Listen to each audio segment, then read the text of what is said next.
Kailangan maganda. Oo. Basta lagyan na lang ng yero. Oo, andyan yung mga yero. Mayroon pang yero doon na mausay. Ba't ayaw mo ng magandang bahay? Ayoko. Bakit? Mamamatay ka, wala ka namang pag-iiwanan. Ah, Ganun lang yun. Kaya, mahaba pa naman buhay mo, Lola, o mga... hindi natin masasabi ang buhay natin na hindi natin nawak. Yung mga damit nga, gusto ko na dispatchahin eh. Kasi, Bakit? Wala akong maiwanan talaga na. Wala na akong ayos din. Tinuruan ako nila Eto, Oh, so ilang channel na? yung lahat ng binigay mo, di ba? Pipindot-pindot. Oh, so ilan na channel? Steady lang naman ako, dalawa eh. Ah, dalawa. Oh, so okay na, happy ka na. Happy na ako, nak. Okay, very good. Masaya na ako. Kaya lang, problema, may pumuntang barangay dun sa amin. Ako ang sinisisi. Bakit? Napupuyat daw yung mga kapitbahay sa'yo, maingay daw yung TV mo, alauna ng... Hindi totoo yan, nak. Ha? Kasi, nak, alas 8 pa lang, alas 7, tutog na ako. Bakit may nagre-reklamo sa akin Sino doon? nagre-reklamo, sabihin mo sa akin. Dadalhin ko dito pag bumalik sila. Oo, sige. Harapin ko sila. Harapin mo sila. Oo. Oo. Ewan ko ba sa mga yan? Huwag sila magsusumbong na hindi totoo, Oo. Huwag sila magsusumbong na hindi totoo. Pag naharap mo sila, ang gagawin mo sa kanila? Upakan ko. Uupakan mo. So, Nay, Lola, nakita ko kayo sitwasyon mo dito. Malaki tong bahay, pero girak-girak na. Gusto mo, Lola, paano ba? Hindi ko rin alam kasi. Ganito lang ang sinasabi ko sa'yo. Ibaba lang yung mga kahoy, nak. Tapos, yung mga may anay na, tapos yung walang anay, siya mong gawin pamakuan ng mga yero. Salpak lang na isalpak, hindi na kailangan ng maganda. Hindi na kailangan maganda. Oo. Basta lagyan na lang ng yero. Oo, andyan yung mga yero. Mayroon pang yero doon na mausay. Ba't ayaw mo ng magandang bahay? Ayoko. Bakit? Mamamatay ka, wala ka namang pag-iiwanan. Ah, Ganun lang yun. Kaya, mahaba pa naman buhay mo, Lola, o mga... hindi natin masasabi ang buhay natin na hindi natin nawak. Yung mga damit nga, gusto ko na dispatchahin eh. Kasi, Bakit? Wala akong maiwanan talaga na. Wala na akong Bakit? Nararamdaman mo ba, Lola, mamamatay ka na? Hindi naman nak. Ang ko lang, hinihintindi ko yung pag-iiwanan kung Lola, habang nandito tayo, wag nating isipin yung mga gamit natin. Habang tayo nabubuhay, intindihin natin paano tayo magiging ligtas, paano tayo magiging komportable sa tinutulugan, hinihigaan. Kaya nga. Wag po nating intindihin yung mga material na bagay kung kanino natin ipapaman o kanino natin iiwan. Hanggat tayo'y nakakalasa, kumain ng maganda maayos. Hanggat tayo nakikita, tumingin ng magaganda. Hanggat tayo may pag-iisip, mag-isip tayo ng maayos maganda. Meaning, habang tayo mabubuhay, enjoy life. Okay? So, wag natin isipin yung paano pag namatay na ako. Hindi. Pag namatay na po tayo, si God na po ang bahala sa atin. Diba? Kaya iniisip ko, paano kita gawan ng magandang bahay? Ayaw mo po? Anong gusto mo po? Ganyan lang. Kasi naawa ako sa'yo na ganito umuulan. Hindi, basta yun lang sinabi ko sa'yo. Ilagay lang yung salpak lang yung mga yero. Pero ipapatong ko na lang, hindi nagagawa na ulo. Anong ulo? Ipantay dyan, Saan? Tara, doon tayo sa labas. Yung yero na... Tingnan natin, Lola, maganda. Ito, yero lang na kusina. Ito, yero Ay, ito. Ito, yero, yan. Ito. Oo, Sira na lahat yung taas, Lola. Hindi, ito, mahusay yan, Ano mahusay dyan? Walang tulo yan, Ay, itong taas. Oo, dyan mo ipapantay yung yero. Pusang gala. Malalaglag pa yung karpintero ko dyan, Lola. Inanay na lahat sa taas. Oh. Puro anay na po sa taas, Lola. Risky, akit ka nga sa taas kung hindi ka malalaglag. Sabi ni Lola, maayos pa daw eh. Yung saig, ayos siya, yung saig pa. Pero yung mga ganyan hindi na. Oo. Hindi, Lola. Yung sabihin mong yung iba ayos pa, pero yung dulo, pinagpatungan, pinagdikitan yan, sira na yan. Ayan na. Oh. Kaya kung ayaw magpagawa, ipapatong ang yero dito para walang tulo. Kaya nga yung gusto ko mangyari. Ipatong na lang dito, hindi na doon. Oo, salpakin na Paano kaya gagawin to hindi ko alam. Pero siguro kausapin ng karpentero mga kababayan. Kasi hindi ko rin alam. Kasi pangit din naman. Pag ipatong-patong ko lang yung yero dyan, sasabihin na naman nila, bara-bara. Hindi ako na nagsabi. Ay, ikaw nagsabi. Oo wala silang pakialam. Mga ilang yero kailangan mo dyan, Lola? Meron mga akong yerong 4. Oo. Yung binigay sa akin, tsaka may yero yung sa may agdanan, ayun no, mausay pa Tignan yun. ko No? nga, tara dito sa labas para makakausap ko si Purman. Titignan ko mga kababayan. Paano sistema para hindi nauulanan si Lola. Kasi, tignan nyo po mga kababayan. Lika, ito na kasi sinasabi ko. Ito, lika rito. Saan? Ito, hindi mo makikita dyan dito na. Kita ko. Dito, Saan? Lika. Oh, sige. Ayan, dudungaw ka dito. Saan? Ayan, mausay pa yero ito. Ito, mausay na yero. Yan o, yan o. Ito pala eh. Yan o. Oh, hindi pa sila yan. Yan. Ito, ha? Oo. Opo. Oh, yan. Yung mga... Hindi, Lola. Ang iniisip ko nga po, kung saan ipapako yung yero kay sira-sira no? Ayun, may kahoy na mamausay. Dandaan ka na ha. Ho! Dandaan ka. Baala ka dyan. Ho! Ayan na. May posporo ka dyan, ay? Bakit? Sindihan ko sa ibabaw. Ikaw naman ha. Eh, paano pa natin i-repair to? Akyat kayo, guys. Oh, dali. Tatlo tayo, dali. Ay, pakibaba na ito. Akyat ka! Para makita paano. Ha? Hindi!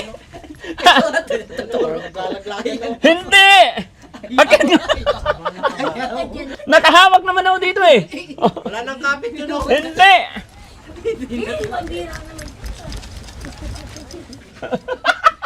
Ang takot na takot kayo. Nakakapit ako eh. Kayo. Kami. Diyan lang kayo sa hagdan para makita nga. Kasi sinasabi ni Lola, sige na! Ay, hindi ko kayo ipapahamak.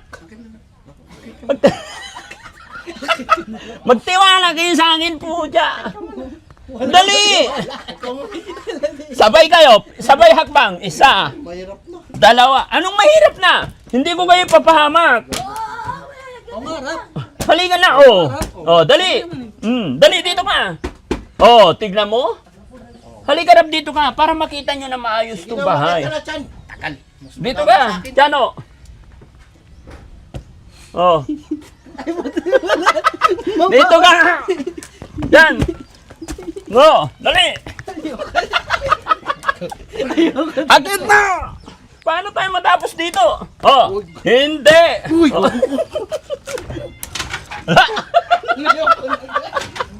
Ayoko na. Hindi nyo nakuhan. Puro na ako sa laglag. Ayoko na.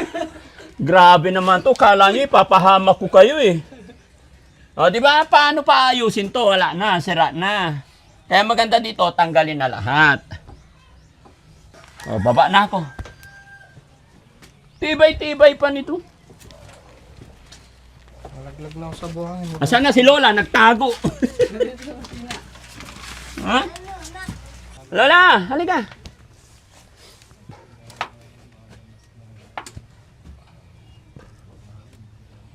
Gusto mo ba, Lola, ano? Kubo-kubo na lang. Lagay ako kubo-kubo dito.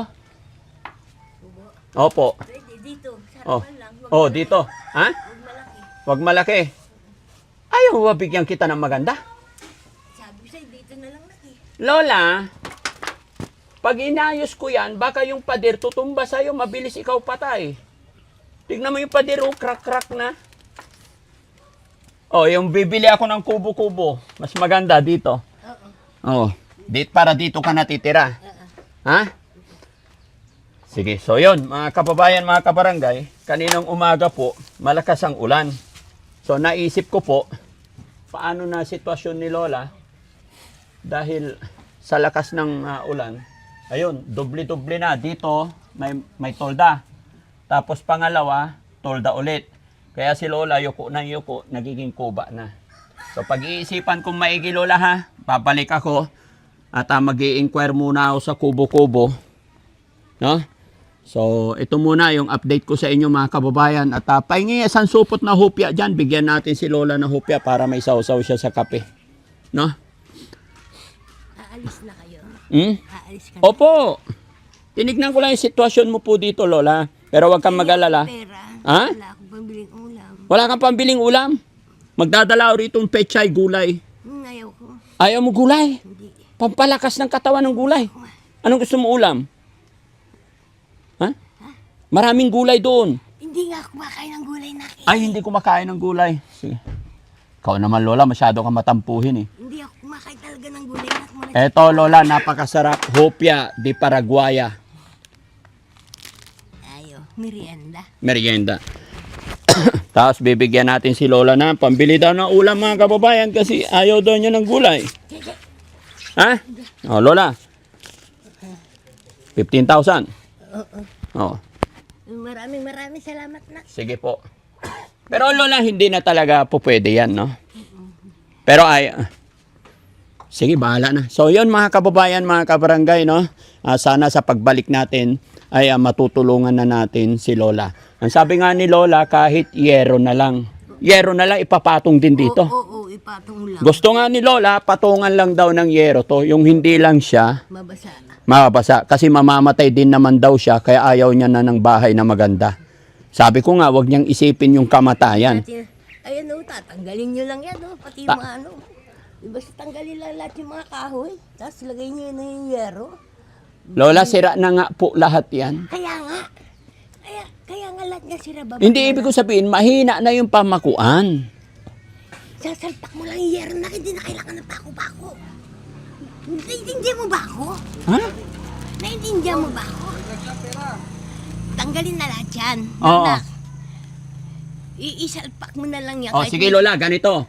Magdadala ako ng chainsaw dito, puputulin ko na lahat yan lahat. Oo. Tapos papatungan ko lang ng yero Oo. para hindi ka lang mabasa. Oo. O sige, sinabi mo yan. Oo. Sige. So, yun mga kababayan, sana, ay nalaglag na yung kayamanan ni Lola. Sana pagbalik ng inyong lingkod mga kababayan, matulungan natin si Lola. Ang hiling lang po niya, matakpan lang ng yero dito para hindi po siya mabasa. Kasi tumutulo na talaga. Sige Lola, yung request mo po, masusunod po yan. Pagbalik namin, no? Ingatan mo sarili mo ah. Oh, Ingat ka. opo, no? At aayusin ko, titignan ko yung budget kasi tinatapos ko pa yung kay Oliver. Pero after ng blessing ng bahay, ikaw naman ang isusunod mission ni Daddy Frankie. Binawa ng Panginoon na magkaroon tayo ng lakas ng katawan, humaba pa buhay natin. Malayo sa karamdaman ka. Yes, tama po kayo. No? Kaya yon mga kababayan, mga kabarangay, maraming salamat po sa walang sawa ninyong pagsuporta sa Team Daddy Frankie. Gaya ng aking sinabi, pagbalik ko po ay bibilhan ko po ng yero si Lola. At nawa po ay Anak mga miyero, marami oh. Apat yan. nawa po ay matulungan natin si Lola. Kaya ako'y naglalambing sa inyo sa pamamagitan ng pag-share ninyo ng bidyong ito ay makakatulong, mas makakatulong pa tayo. Gaya po ng sitwasyon kalagayan ni Lola, wala na pong anak, wala pong nagmamahal. At si Lola hindi naman totally tiga rito. Kaya parang asawa niya ang tiga rito pero namatay na at hindi naman sila binayayaan magkaroon ng anak. Kaya solo fight si Lola. Kaya gagawin ng inyong lingkod yung abot ng aking makakaya, makatulong man lang kahit ng mga yero lang ayon sa kanya. Kaya maraming salamat mga kababayan. Pa-share ang bidyong ito para mas makatulong pa tayo. Magandang hapon, magandang gabi po sa inyong lahat. Luzon, Visayas, Mindanao. Ganon din po sa ating mga kababayan OFW, mga kababayan natin nasa ibang bansa. Ganon din po sa ating mga butihing sponsor. Maraming salamat po. God bless po and mababay po tayo, Lola. Alin na ba? Ito po. Ex-kapitan, oh. Si Kapitan. O sige, kausapin natin. Si ex-Kapitan. Tara, para walang problema. Salamat, sir! Sinsya na.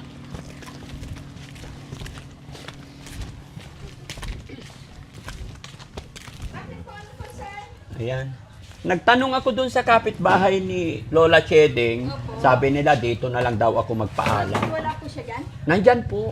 Kaya lang nagre-request po si Lola Cheding ng yero. So gusto naming i-repair po yung bahay niya. Pero gusto ko magpaalam sa inyo para at least alam nyo. Sabi niya sa Opo, magandang hapon po ulit. Okay lang po, sige lang sir. Ay ma'am.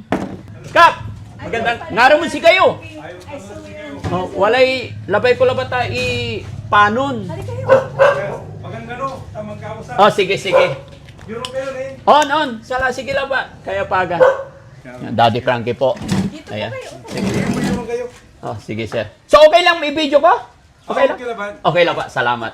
Oh, ayan. So, Kap, nagre-request si Lola Chedeng ng yero. Kaya sabi ko, sige, titignan ko anong makakaya ko, pero magpapaalam muna ako sa totoong may-ari ng lupa kako. Kaya nagtanong ako dun sa kapitbahay, sa katabi, sabi nila doon, tinuro kami dito. So, ano pong okay lang po ba na... Actually, si Lola Chideng, ayaw naman na niya ipagawa. Ang sinasabi niya, palagyan lang daw ng, patungan lang daw ng yero sa ibabaw para hindi siya mabasa. Okay lang po. Okay lang? Salamat po.